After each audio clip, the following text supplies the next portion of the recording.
本身来说设计了一个双段的关节，带有旋转的轴，所以它是可以折叠到这个方向的。也就是说，只要你愿意，你甚至可以把它摆成2个方块，或者说五佛慈悲炮，是吧？讲屁话没有用。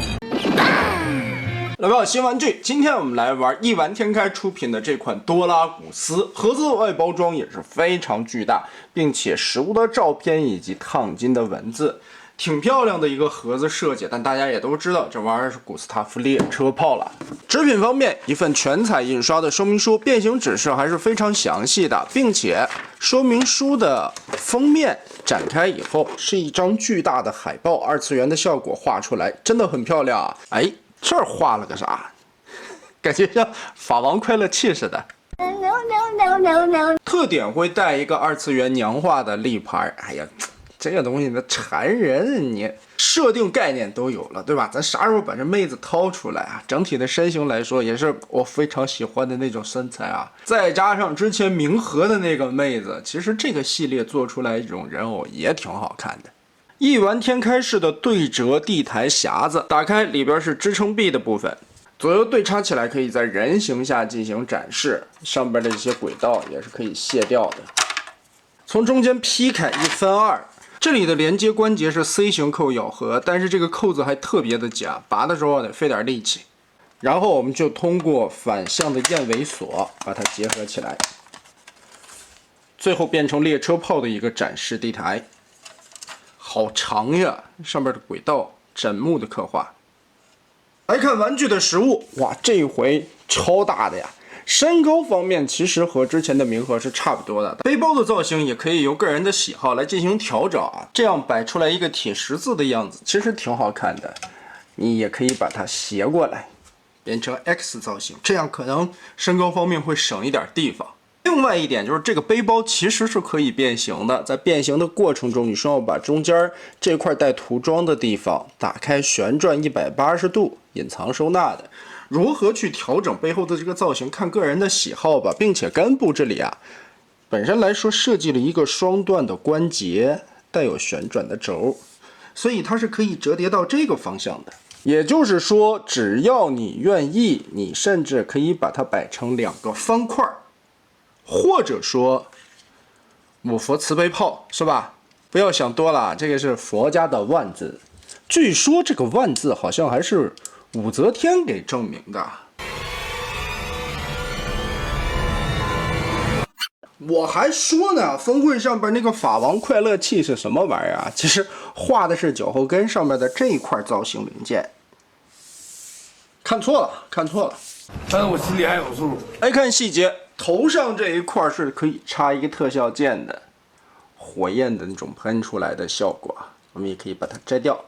头雕的造型刻画还不错，一个军帽的感觉，而且分色涂装做造型的细节刻线这些东西都做的可以的。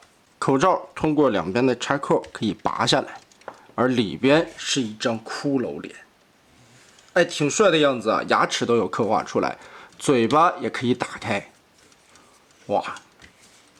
就很凶残，骷髅王一样的造型也是反派 BOSS 气场拉满。哎，这个作为反派的设定非常的带感。脖子这里根部是3段的关节轴，所以来回活动的幅度很大，你甚至还可以把它立起来点，作为这种低头观看、目视斜下方的感觉。左右旋转得拉起来一点，别摸到边儿。背包我们在展示可动的时候还是摘掉。肩膀位置其实可以举起来挺高的幅度，这个关节合金的零件里边的活动范围挺广，但是会被上边这一块的造型所阻碍到，所以平举不是太能举平，差不多在70-80度的样子。360度旋转没有问题，同时这个外扩的关节我们可以拉到很远。肩头上方这里还有一个蝴蝶关节，小臂部分我们可以把配件插在身上，也可以拔掉。涂装细节印刷的这些文字都是非常清晰的。胳膊肘的可动范围2段关节，同时拉出里边的合金零件和这一块装甲是有一个联动效果的，对折180度没有问题。二头肌根部360度可以转，手腕360度旋转，里边是一个赛钢的零件，全指可动的手。另外一边的臂炮其实是插在肩头的位置的。如果你装上背包的话，这根大炮也可以装在背包的中心，就有一点 X 高达那味儿。胸口这里的造型刻画和层次堆叠也是非常漂亮的，这个装甲片上面也有非常多的印刷。腰部有独立的弯腰关节，腰部360度的旋转没有问题。腰部翻下来以后也不会出现脱肉啊，同时这个弯腰的幅度也很大。前踢因为造型的限制，这里边大腿会卡到啊，差不多踢到45度左右。当然变形的需要胯部这里有一个外托的关节，把这个卡子打开，胯部脱下来，就可以踢到90度了。大腿侧踢可以踢到90度，但是因为这款身上没有齿轮关节，所以支撑力度方面肯定是不如齿轮关节那么的稳定的。大腿根部可以旋转，膝盖位置双段关节。活动的范围也很广，同时里边还有做液压造型的挡肉。腿部的侧面这里也可以把炮弹啦、炮栓的这些部分搭载在身体的装甲上，摘掉之后里边也有不错的涂装造型处理。合金的脚踝左右接地幅度很大，前后有活动的范围，左右也可以旋转，但还是因为轴的关系，并没有齿位去限定它。我们可以把它组合到一起。通过这些插点固定，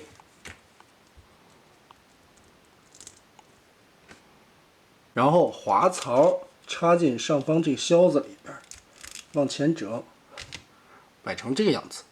下方的连接器旋转180度，反折回来。背包拆下来之后，把中间这里旋转180度，轮子这里插销放进去，卡住。这块的卡扣连接摊平，顺着根部这里旋转一下，摆开，我们就可以把背包组合成这样的一个炮座。人形和背包分离完，就可以变成现在的样子了。接着我们来看这款德拉古斯的一个变形过程，先从手臂这里做起。变形前的准备工作，手要变成这样的形状，大拇指立起来，二段指节这里完全的压扁，然后整体的掏出来。折叠放进中间的凹槽中去，打开小臂盖板左右两侧，加厚的袖套，双关节对折，把中间这里扣起来，肘关节放平，肩胛脱开这个地方的卡扣 ，Z 字折叠，立到上方，对应里边的扣点结合，然后上方这里的造型零件。这里是一个滑道，连同下方的关节轴往下拉，变成三角形。于是两条手臂我们就变成了现在的样子。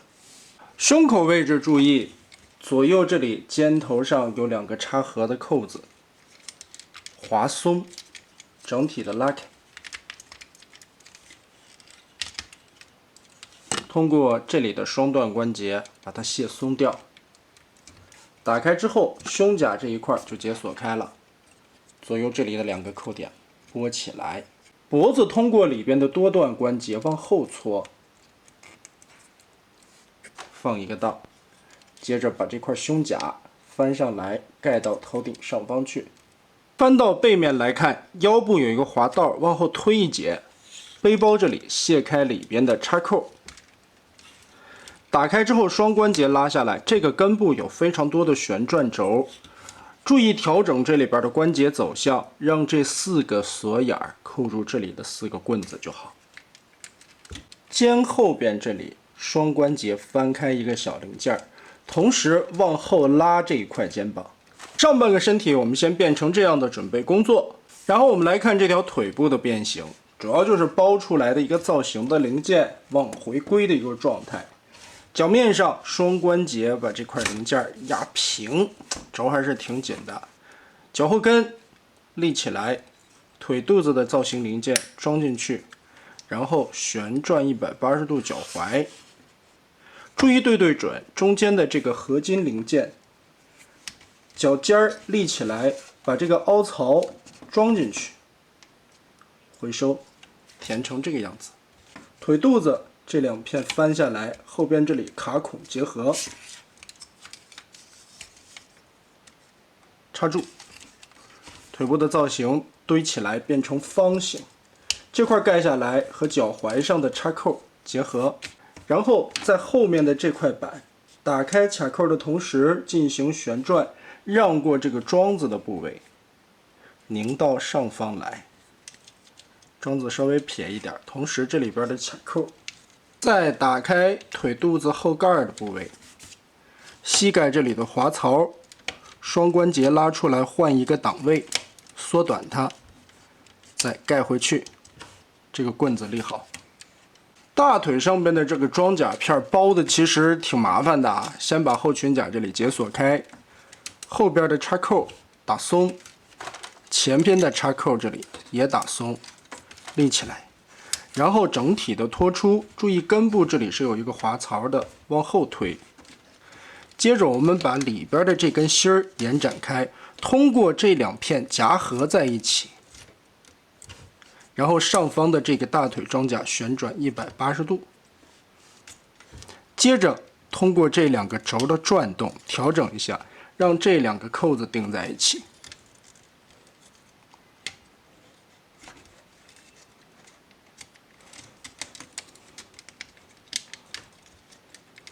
上边的这一片翻折，把边缘取出来，这块先不往下折，放在这儿备用即可。大腿装甲现在呈现出这样的一个姿势，胯中间这里咬着的关节脱开，注意这个关节脱开不是单纯的往下90度折叠，在根部还有一个双段的合金关节，在这里我们要把这个双关节翻正了，再往里夹，变成一个横下来的胯关节。哎，上边这里再翻起来一片装甲，立好。接着腰部侧裙甲打直，翻转下来，前裙甲两个边缘折叠起来，拉开前方的裆部，通过这一块的翻转把它缩窄，夹住，装到这个空间里。塞进去之后，我们就可以把这两块大腿的装甲通过燕尾插槽上下错位，夹合在一起，放平，然后调整这一块板件放下来，左右打直，一横一竖两个插槽填起来。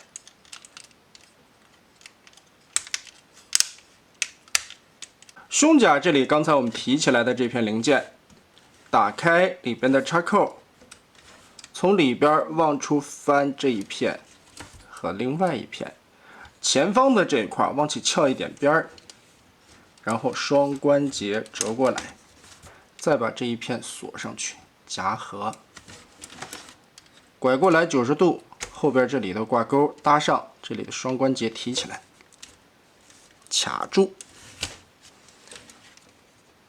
这里90度拆开下方的卡扣，折起来，根部这里有一个双段关节的连杆，把它提起来。关节会非常的多，先把合金的关节压回去，然后注意这里边多段关节的一个走向，主要也是根部的这个双活动轴的运用。我们把它搓进去，夹成现在的状态，再往里整个的90度翻折，这里边的暗扣结合。前方和胸甲的面板插扣结合，肩头中间的这两个造型零件也有结合的插扣，上方胸甲的两个插扣上下咬合，后裙甲两个插扣上下套住。好的，猎车炮的主体部分就完成了。掏出我们刚刚的背包配件，拔开轮子的部分，其实根部这里还有一个双段关节。把这4条再拉平，延展到最大的程度。注意前后不同的造型，我们就可以把中间的插扣继续落上去了。背包最大的桩子先结合，前方尖头的两个卡扣，后边和小腿上翻起来的两个桩子，当然，这个背包理论上你一体变形也可以，只不过展示起来会比较碍眼。掏出主炮的部分，连接器收起来，上方的这一坨拔掉，双关节 Z 字收好。最后也是剩2块我们一直没有锁定的地方，左右通过这2个大桩子套到洞里就行了。建议一边一边的上，这个扣子还挺紧的。